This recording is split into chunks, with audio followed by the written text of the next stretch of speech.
నమస్కారం. చిక్కలో హృదయ స్పందన న్యూస్కి స్వాగతం. నేను మీ సంతోష్. ముందుగా ఈనాటి వార్తల్లోని వివరాలు ఇలా ఉన్నాయి. అరసవెల్లి సూర్యనారాయణ స్వామి దేవస్థానంలో డోలోత్సవంను ఈరోజు వైభవంగా నిర్వహించారు. ప్రత్యక్ష దైవం ఆరోగ్య ప్రదాత సూర్యనారాయణ స్వామి దేవస్థానంలో ఉదయం 6:30 కార్యక్రమాలు ప్రారంభమయ్యాయి. ప్రధాన అర్చకులు ఇప్పిలి శంకర్ శర్మ ఆధ్వర్యంలో అర్చక బృందం ఉషా పద్మినిచాయ సమేత ఉత్సవ మూర్తులతో తిరువీధి మహోత్సవం నిర్వహించారు. అనంతరం చిన్న తోటలో విశేష అర్చనలు చేసి బొక్క బర్గొండ సుగంధ ద్రవ్యాలతో ప్రత్యేక పూజలు నిర్వహించారు. ఉదయం 11 గంటలకు వేద మంత్రాలు మంగళ వాయిద్యాల నడుమ ఉత్సవ మూర్తులను ఆలయంలోకి తీసుకువచ్చి ప్రత్యేక అలంకరణతో పూజలు నిర్వహించినట్లు డిప్యూటీ కమిషనర్ కార్యనిర్వహణ అధికారి కేఎన్విడివి ప్రసాద్ తెలిపారు. కార్యక్రమంలో భక్తులు పెద్ద సంఖ్యలో పాల్గొన్నారు.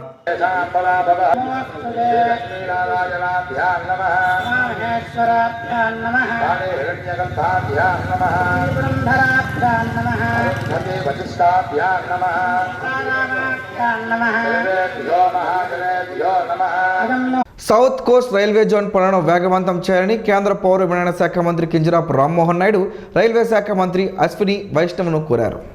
మంగళవారం న్యూఢిల్లీలోని రైల్ భవన్లో జరిగిన భేటీలో ఆంధ్రప్రదేశ్కు చెందిన కీలక రైల్వే ప్రాజెక్టుల పురోగతిపై చర్చించారు. విశాఖపట్నం కేంద్రంగా south Coast railway zone operation పనులను త్వరితగతిన పూర్తి చేయాలని రామ్మోహన్ నాయుడు విజ్ఞప్తి చేశారు. అలాగే శ్రీకాకుళం జిల్లాకు సంబంధించిన రైల్వే సర్వీసులు మౌలిక వసతుల విస్తరణపై ప్రతిపాదనను పంపించారు. శ్రీకాకుళం నుంచి సికింద్రాబాద్, తిరుపతికి నేరుగా కొత్త రైలు ఏర్పాటు, మందస రోడ్, పాతపట్నం, హరిశ్చంద్రపురం స్టేషన్లలో హాల్ట్ల మంజూరు అంశాలను ప్రస్తావించారు. హరిశ్చంద్రపురం స్టేషన్ను లాజిస్టిక్స్ హబ్గా అభివృద్ధి చేయాలని కూడా కోరారు. అదేవిధంగా కొత్త రైల్వే ఓవర్ బ్రిడ్జిలు, అండర్ బ్రిడ్జిల నిర్మాణంపై చర్చ జరిగింది. భేటీలో ఎయిర్ రైల్ కనెక్టివిటీపై కూడా ఇరువురు మంత్రులు దృష్టి సారించారు. ఈ సమావేశంలో 2 మంత్రిత్వ శాఖల ఉన్నతాధికారులు పాల్గొన్నారు. రాష్ట్రంలో జర్నలిస్టులు ఎదుర్కొంటున్న సమస్యలను పరిష్కరించాలని కోరుతూ ఏపీడబ్ల్యూజేఎఫ్, ఏపీబీజీఏ సంయుక్త ఆధ్వర్యంలో బుధవారం విజయవాడలో చలో విజయవాడ కార్యక్రమం నిర్వహించారు. ఏపీడబ్ల్యూజేఎఫ్ ప్రధాన కార్యదర్శి జి ఆంజనేయులు సారథ్యంలో రాష్ట్ర అధ్యక్షుడు వెంకట్రావు అధ్యక్షతన రాఘవయ్య పార్క్ నుంచి తుమ్మలపల్లి కళాక్షేత్రం వరకు సుమారు 2000 మంది జర్నలిస్టులు ర్యాలీ నిర్వహించారు. ఈ సందర్భంగా ఆంజనేయులు మాట్లాడుతూ జర్నలిస్టులకు ఇళ్ల స్థలాలు, పెన్షన్, మీడియా కమిషన్ ఏర్పాటు, మీడియా అకాడమిక్ గవర్నింగ్ కౌన్సిల్ ఏర్పాటు చేయాలని డిమాండ్ చేశారు. అలాగే ఆరోగ్య బీమా సదుపాయాలు విస్తరించడంతో పాటు ఉచిత వైద్య పరీక్షలు, పిల్లలకు ఉచిత విద్య, జర్నలిస్టుల వృద్ధాశ్రమం ఏర్పాటు చేయాలని కోరారు. ర్యాలీలో శ్రీకాకుళం జిల్లా నుంచి రాష్ట్ర కార్యదర్శి కొంక్యాన వేణుగోపాల్, జిల్లా కార్యదర్శి జి లక్ష్మణరావు తదితరులు పాల్గొన్నారు. అంతర్జాతీయ మహిళా దినోత్సవం సందర్భంగా ఈ నెల 6వ తేదీన మెగా రక్తదాన శిబిరం నిర్వహించనున్నట్లు మెడికవర్ హెడ్ డాక్టర్ సాగరిక తెలిపారు. ఈ మేరకు బుధవారం నగరంలోని మెడికవర్ ఆసుపత్రిలో నిర్వహించిన మీడియా సమావేశంలో ఆమె మాట్లాడుతూ ఇటీవల కాలంలో మహిళలకు ఆరోగ్య సంబంధిత వ్యాధులు ఎక్కువగా ప్రబలుతున్నాయని అన్నారు.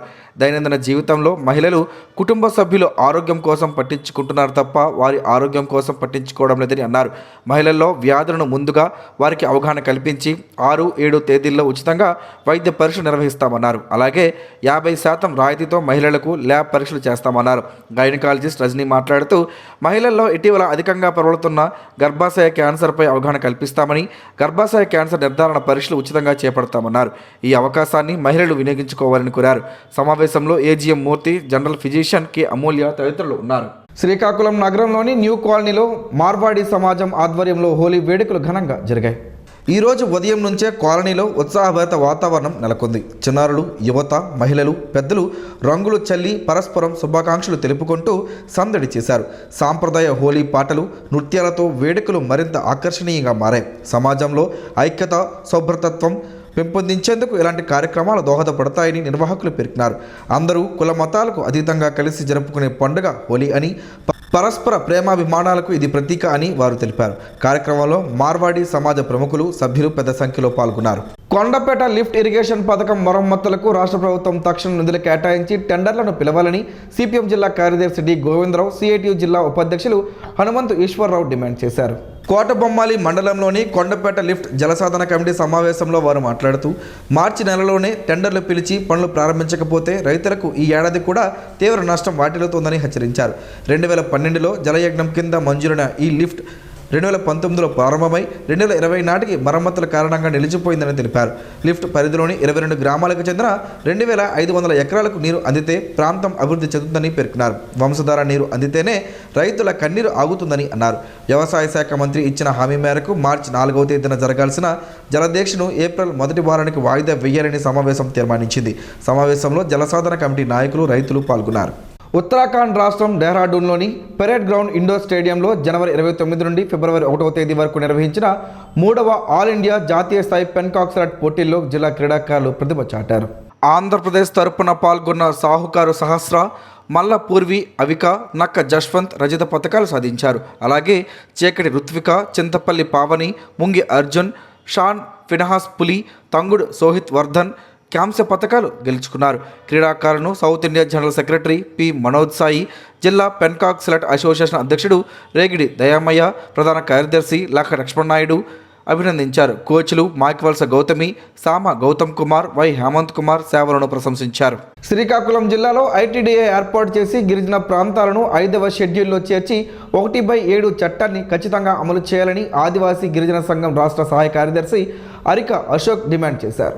బుధవారం శ్రీకాకుళంలో జరిగిన జిల్లా సమావేశంలో ఆయన మాట్లాడుతూ జిల్లా విభజన తరువాత ఐటీడీఏ లేక గిరిజనులు తీవ్ర ఇబ్బందులు పడుతున్నారని అన్నారు. 5వ షెడ్యూల్లో చేర్చకపోవడంతో గిరిజన భూములపై గిరిజన నేతలు ఆక్రమణ పెరిగాయని ఆరోపించారు. ఒడిశా సరిహద్దు ప్రాంతాల్లో భూ సమస్యలు తీవ్రంగా ఉన్నాయని, గిరిజన భూములు, గ్రామాలు రక్షించేందుకు ప్రభుత్వం వెంటనే చర్యలు తీసుకోవాలని కోరారు. ఒరియా మీడియం చదువుతున్న విద్యార్థులకు ఒరియా టీచర్లను నియమించాలని, గిరిజన ప్రాంతాల్లో త్రాగునీరు, రహదారులు, విద్యుత్ వంటి మౌలిక సదుపాయాలు కల్పించాలని డిమాండ్ చేశారు. సమావేశంలో గిరిజన సంఘం జిల్లా నాయకులు పాల్గొన్నారు. వైబ్రెన్స్ ఆఫ్ కలాం ఆర్గనైజేషన్ ఆధ్వర్యంలో రాష్ట్ర వ్యాప్తంగా మాదక ద్రవ్యాల నిర్మూలనపై అవగాహన కార్యక్రమాలు నిర్వహించనున్నట్లు ఉత్తరాంధ్ర కోఆర్డినేటర్ ఎల్జీ రాజు, జిల్లా కోఆర్డినేటర్ రాజు తెలిపారు. ఈ నెల 12వ తేదీన రాష్ట్రంలోని 100 నియోజకవర్గాల్లో యువతను చైతన్యపరిచే కార్యక్రమాలు చేపట్టనున్నట్లు పేర్కొన్నారు. ప్రజాప్రతినిధులు, అధికారులు, ప్రజలు సహకరించాలని విజ్ఞప్తి చేశారు. ఈ సందర్భంగా ఎమ్మెల్యే గోవింద్కు ఆహ్వానం అందజేసి క్యాంప్ కార్యాలయంలో కార్యక్రమానికి సంబంధించిన కరపత్రాన్ని విడుదల చేశారు. కార్యక్రమంలో టీడీపీ నగర అధ్యక్షుడు పాండ్రంగి శంకర్, వైబ్రెన్స్ ఆఫ్ కలాం నియోజకవర్గ కోఆర్డినేటర్ దేవకన్య, ప్రధాన Vijayaram, TDP SSL general secretary S V Ramanamadiga, Jallepalli Ramarao, Ramu, Balamani తదితరులు పాల్గొన్నారు. నగరంలోని నానుబాల వీధిలో ఉన్న శ్రీ విజయదుర్గ అమ్మవారి దేవాలయంలో పునఃప్రతిష్ఠా మహోత్సవాలు ఈ నెల 6వ తేదీ నుంచి 10వ తేదీ వరకు నిర్వహించనున్నట్లు ప్రధాన అర్చకులు ఆరవెల్లి సూర్యనారాయణ శర్మ తెలిపారు. ఈ మేరకు బుధవారం నిర్వహించిన మీడియా సమావేశంలో ఆయన మాట్లాడారు. 5వ తేదీ సాయంత్రం చిన్న బజారులోని వాసవి కన్నికా పరమేశ్వరి ఆలయం నుంచి అమ్మవారి విగ్రహ శోభయాత్ర ప్రారంభమై 7 రోడ్ల కూడలి కృష్ణా పార్క్ మార్గంగా ఆలయానికి చేరుకుంటుందన్నారు. ఈ శోభాయాత్రను గిన్నిస్ రికార్డు సాధించిన నృత్య దర్శకురాలు నీరజ సుబ్రహ్మణ్యం ఆధ్వర్యంలో నిర్వహించనున్నట్లు పేర్కొన్నారు. 6, 7 తేదీల్లో వివిధ పూజా కార్యక్రమాలు, 8వ తేదీన విగ్రహ ప్రతిష్ఠ, 9న మహాకుంభాభిషేకం, 10వ తేదీన 1008 కలశాలతో శిఖరాభిషేకం నిర్వహిస్తామని, 12వ తేదీన మహా అన్నదానంతో ఉత్సవాలు ముగుస్తాయని చెప్పారు. కృష్ణశిలతో నిర్మించిన ఈ ఆలయంలో అష్టాదశ శక్తిపీఠాల ప్రతిరూపాలు, శ్రీచక్రం, చతుర్వేద పురుషుల శిల్పాలు ప్రత్యేక ఆకర్షణగా నిలుస్తాయని తెలిపారు. కార్యక్రమాలకు పీఠాధిపతులు, ఆధ్యాత్మిక గురువులు హాజరు కానున్నారని చెప్పారు. హోలీ పండుగ సమైక్యతకు, సమగ్రతకు ప్రతీక అని శ్రీకాకుళం గిరిజన సంక్షేమ శాఖ ఉన్నత పాఠశాల ప్రధాన ఉపాధ్యాయులు డి శ్రీనివాసరావు అన్నారు. బుధవారం శ్రీకాకుళం నగరంలోని ప్రభుత్వ గిరిజన సంక్షేమ ఆశ్రమ పాఠశాలలో స్టార్ వాకర్స్ క్లబ్ ఆధ్వర్యంలో హోలీ వేడుకలు ఘనంగా నిర్వహించారు. ముఖ్య అతిథిగా పాల్గొన్న డి శ్రీనివాసరావు మాట్లాడుతూ కుల మతాలకు అతీతంగా జరుపుకునే పండుగ హోలీ అని తెలిపారు. స్టార్ వాకర్స్ క్లబ్ ప్రతినిధులు గేదెల ఇంద్రప్రసాద్, ఎస్ జోగినాయుడు మాట్లాడుతూ హోలీ చెడుపై మంచి సాధించిన విజయానికి ప్రతీక అన్నారు. గోవింద అశోక్ సారథ్యంలో రంగుల జల్లి వేడుకలను ప్రారంభించారు. ఈ కార్యక్రమంలో పాఠశాల physical director doctor M Vasudev, Vanitha walkers club అధ్యక్షురాలు గేదెల లక్ష్మి, స్టార్ వాకర్స్ క్లబ్ ప్రతినిధులు డి కృష్ణారావు, తిరుపతిరావు, గోలి ఉమామహేశ్వరరావు, మోహన్, మల్లిబాబు, సంజీవరావు, సంతోష్ తదితరులు పాల్గొన్నారు. రాష్ట్రంలో వరి సాగు విస్తీర్ణాన్ని సమతుల్యం చేస్తూ రైతులను లాభదాయకమైన ప్రత్యామ్నాయ పంటల వైపు దారి తీసే విధానాన్ని ప్రభుత్వం అమలు చేస్తుందని వ్యవసాయ శాఖ మంత్రి కింజరాపు అచ్చెన్నాయుడు అసెంబ్లీలో తెలిపారు. 2025-26 క్రాప్ ఇయర్కు రాష్ట్రంలో మొత్తం 38.97 లక్షల మంది రైతులు వరి సాగు చేస్తున్నారని, అందులో ఖరీఫ్ 26.94 లక్షలు, రబీ 12.03 లక్షల మంది ఉన్నారని వెల్లడించారు. భూగర్భ జలాల వినియోగం పెరుగుతున్న నేపథ్యంలో పప్పు ధాన్యాలు, చిరుధాన్యాలు, నూనె గింజల పంటలను ప్రోత్సహిస్తున్నామని చెప్పారు. మొదటి దశలో 15 లక్షల హెక్టార్లలో క్రాప్ డైవర్షన్ చేపట్టి హార్టికల్చర్ హబ్లుగా అభివృద్ధి చేయాలని లక్ష్యంగా పెట్టుకున్నామని తెలిపారు. వరి పంటలో ఎకరాకు సుమారు 6,000 రూపాయలు ఆదాయం వస్తుండగా కంది, మినుములు, జొన్న, పామాయిల్ వంటి పంటల్లో అధిక లాభాలు సాధ్యమని వివరించారు. మొక్కజొన్నకు 2,400 మద్దతు ధర ప్రకటించి మార్కెట్ ద్వారా కొనుగోలు చేస్తున్నామని చెప్పారు. కౌలు రైతుల కోసం 9.13 లక్షల మందికి CCRC కార్డులు జారీ చేసి 4,474 కోట్ల రుణాలు మంజూరు చేశామని మంత్రి తెలిపారు. రైతుల ఆదాయ వృద్ధి, స్థిరమైన వ్యవసాయ అభివృద్ధి లక్ష్యంగా ప్రభుత్వం కట్టుబడి ఉందని స్పష్టం చేశారు. నగరంలో డయేరియా పరిస్థితుల నేపథ్యంలో జిల్లా యంత్రాంగం పారిశుద్ధ్య పనులను ముమ్మరం చేసింది. జాయింట్ కలెక్టర్, నగరపాలక సంస్థ ఇన్ఛార్జ్ కమిషనర్ ఫర్మాన్ అహ్మద్ ఖాన్ మంగళవారం నగరంలోని పలు ప్రాంతాల్లో ఆకస్మిక తనిఖీలు నిర్వహించారు. 7 రోడ్ జంక్షన్లోని అన్నా క్యాంటీన్ను సందర్శించి పారిశుద్ధ్య నిర్వహణను పరిశీలించారు.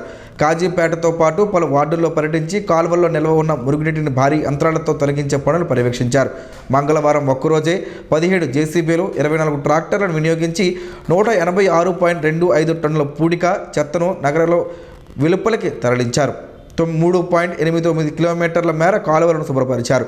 57,000 గృహాల్లో 49,912 ఇళ్ల నుంచి చెత్త సేకరించినట్లు అధికారులు తెలిపారు. పారిశుద్ధ్యంపై ఎలాంటి నిర్లక్ష్యం సహించబోమని కమిషనర్ హెచ్చరించారు. రోడ్లపై సంచరిస్తున్న 7 పశువులను సురక్షిత ప్రాంతాలకు తరలించారు. ప్రజలు కూడా పరిశుభ్రతకు సహకరించాలని కోరారు. ఆంధ్రప్రదేశ్లో నిర్మాణంలో ఉన్న విజయవాడ నూతన విమానాశ్రయ టెర్మినల్, భోగాపురం గ్రీన్ఫీల్డ్ విమానాశ్రయాల పనుల పురోగతిపై కేంద్ర పౌర విమానయాన శాఖ మంత్రి కింజరాపు రామ్మోహన్ నాయుడు ఢిల్లీలో సమీక్ష నిర్వహించారు. పౌర విమానయాన మంత్రిత్వ శాఖ, AAI, BCAS, DGCA అధికారులు, రాష్ట్ర ప్రభుత్వ ప్రతినిధులు, నిర్మాణ సంస్థల ప్రతినిధులు సమావేశంలో పాల్గొన్నారు. భోగాపురం విమానాశ్రయ నిర్మాణం ఇప్పటికే 97% పూర్తయిందని, రోడ్డు కనెక్టివిటీ తదితర పనులు మాత్రమే మిగిలి ఉన్నాయని అధికారులకు వివరించారు. విజయవాడ నూతన టెర్మినల్ పనులను కొత్త కాంట్రాక్టర్కు అప్పగిస్తూ నిర్మాణ వేగంపై మంత్రి కీలక సూచనలు చేశారు. భవిష్యత్తులో ప్రారంభించనున్న కొత్త విమాన సర్వీసులు, సమయాలు, కనెక్టివిటీ అంశాలపై కూడా చర్చించారు. ఈ 2 ప్రాజెక్టులు పూర్తయితే రాష్ట్ర కనెక్టివిటీ పెరగడంతో పాటు పెట్టుబడులు ఆకర్షించడంలో కీలక పాత్ర పోషిస్తాయని మంత్రి రామ్మోహన్ నాయుడు పేర్కొన్నారు. తాడేపల్లిలోని వైఎస్ఆర్సీపీ కేంద్ర కార్యాలయంలో పార్టీ అధినేత వైఎస్ జగన్మోహన్ రెడ్డిని మాజీ స్పీకర్, వైసీపీ రాజకీయ వ్యవహారాల కమిటీ సభ్యుడు తమ్మినేని సీతారాం, ఆయన తనయుడు యువనేత తమ్మినేని చిరంజీవి నాగ్తో కలిసి మర్యాదపూర్వకంగా కలిశారు. ఈ భేటీలో రాష్ట్ర రాజకీయ పరిస్థితులతో పాటు శ్రీకాకుళం జిల్లా, ముఖ్యంగా ఆమదలవలస నియోజకవర్గంలోని తాజా రాజకీయ పరిణామాలపై సుదీర్ఘంగా చర్చించారు. జిల్లా వ్యాప్తంగా ఉన్న పరిస్థితులను తమ్మినేని జగన్కు వివరించారు. కూటమి ప్రభుత్వం అధికారంలోకి వచ్చిన తరువాత రాష్ట్రంలో భయానక వాతావరణం నెలకొందని, ప్రతిపక్షాలపై కక్ష సాధింపు చర్యలు కొనసాగుతున్నాయని తమ్మినేని విమర్శించారు. వైసీపీ హయాంలో అమలు చేసిన విద్య, వైద్యం, సంక్షేమ కార్యక్రమాలను ప్రస్తావించారు. జగన్ స్పందిస్తూ గత ప్రభుత్వ ప్రజాహిత కార్యక్రమాలను ప్రజలకు వివరించడంతో పాటు ప్రస్తుత ప్రభుత్వ విధానాలపై ప్రజాక్షేత్రంలో పోరాటం కొనసాగించాలని సూచించారు. శ్రీకాకుళం పట్టణంలోని డాక్టర్ బిఆర్ అంబేద్కర్ విజ్ఞాన మందిరంలో దళిత ఆదివాసీ జేఏసీ సమావేశం బుధవారం జరిగింది. ఈ సమావేశంలో వివిధ సంఘాల ప్రతినిధులు పాల్గొని పలు కీలక తీర్మానాలు చేశారు. ఎస్సీ, ఎస్టీ, సబ్ కాస్ట్ సంఘాలన్నీ ఐక్యంగా కలిసి మండల, జిల్లా, రాష్ట్ర స్థాయిలో జేఏసీగా ఏర్పడి దళిత, ఆదివాసీ సమస్యల పరిష్కారానికి కృషి చేయాలని నిర్ణయించారు. ఎస్సీ, ఎస్టీ సబ్ ప్లాన్ నిధులను ఆయా వర్గాలకే వినియోగించాలని, బ్యాక్లాగ్ ఉద్యోగాలను భర్తీ చేయాలని, నిరుద్యోగ యువతకు ఉపాధి అవకాశాలు కల్పించాలని డిమాండ్ చేశారు. అట్రాసిటీ కేసుల పరిష్కారంపై జిల్లా యంత్రాంగంతో చర్చించాలని, ఎస్సీ, ఎస్టీ రిజర్వ్ అసెంబ్లీ స్థానాల కోసం చర్యలు తీసుకోవాలని తీర్మానించారు. త్వరలో కొత్త జేఏసీ కమిటీని ఏర్పాటు చేసి భవిష్యత్ కార్యాచరణ ప్రకటిస్తామని తెలిపారు. సమావేశంలో వివిధ దళిత, ఆదివాసీ సంఘాలు, ఉపాధ్యాయ సంఘాలు, న్యాయవాద సంఘాలు, రాజకీయ పార్టీల ప్రతినిధులు పాల్గొన్నారు. కుంకుడుకాయలతో పలు ఆరోగ్య ప్రయోజనాలు ఉన్నాయని ఆరోగ్య నిపుణులు చెబుతున్నారు. ఆ వివరాలేంటో ఈరోజు ప్రసారమయ్యే ఆరోగ్యమే మహాభాగ్యంలో తెలుసుకుందాం.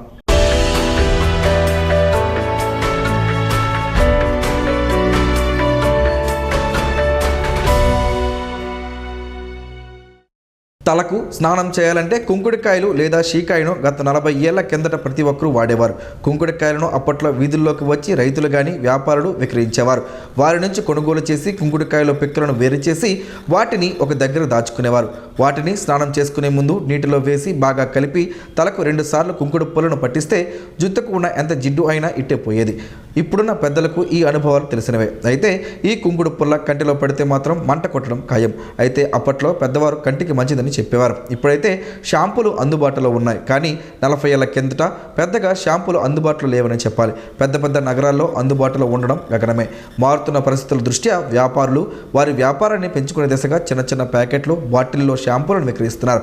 తలకు ఇలా రాయగానే బోలెడంత పొంగు వస్తుంది. అయితే కుంకుడుకాయలతో తలస్నానం చేసుకుంటే జుట్టు ఆరోగ్యం బాగుంటుందని మన పెద్దలు చెప్పేవారు. ఇప్పటికైనా పర్యావరణాన్ని పాడు చేస్తున్న ఈ షాంపూలు వాటి కవర్లతో ఇబ్బందులు పాలు చేసే కన్నా చక్కగా కుంకుడుకాయలను కొనుగోలు చేసుకుని వాటిని వారానికి ఒకసారి శ్రమ అనుకోకుండా తలకు స్నానం చేసుకుంటే ఆరోగ్యంతో పాటు నేల తల్లి ఆరోగ్యానికి కూడా సహకరించిన వారం అవుతాం.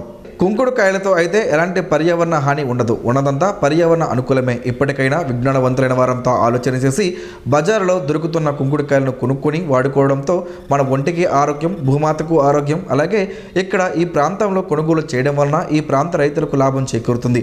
లాభాలే తప్ప నష్టాలు లేని కుంకుడుకాయలు వాడకంతో పోల్చితే షాంపూల వలన ఎలాంటి లాభాలు ఉన్నాయో అర్థం చేసుకోవాల్సి ఉంది.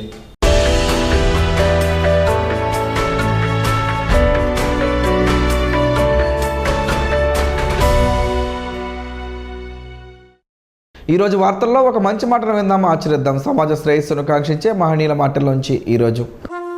జీవనం గమనం గమ్యం. ఋషి చింతన. మానవుడు గడియారం లాంటి యంత్రం కాదు, ఒకసారి కీ ఇస్తే తనంతట తానే తిరగడానికి. అనుభవాల జీవితము, అనుభవమే నిత్య మార్పుకు దోహదకారి. అనుభూతి శాశ్వత మార్పుకు సహకారి. మానవులకు పరమాత్ముని ఆభరణం విశ్వాసం. మీ వద్ద ఉన్న ఉత్తమ అంశాలను ఇతరులకు ఇవ్వండి. అదే పరమాత్ముని విశ్వాసమునకు చిహ్నం. అప్పుడే పరమాత్మ అత్యంత ఉత్తమమైన సత్యం అనుభూతి ఇస్తాడు. ఓం శ్రీ గాయత్ర్యై నమః. స్పందన ప్రేక్షకుల కోసం స్పందన న్యూస్ని ఇప్పుడు యూట్యూబ్లో అందుబాటులో ఉంచడమైంది. SDV స్పేస్ స్పందన అని టైప్ చేసి వీక్షకులు తమ అనుకూలమైన సమయంలో న్యూస్ని వీక్షించగలరు. ఈ వార్తలు ఇంతటితో సమాప్తం. మరలా ప్రసారం అయ్యే స్పందన న్యూస్లో కలుసుకుందాం. అంతవరకు సెలవు. నమస్కారం. మీ మాటే మా బాట.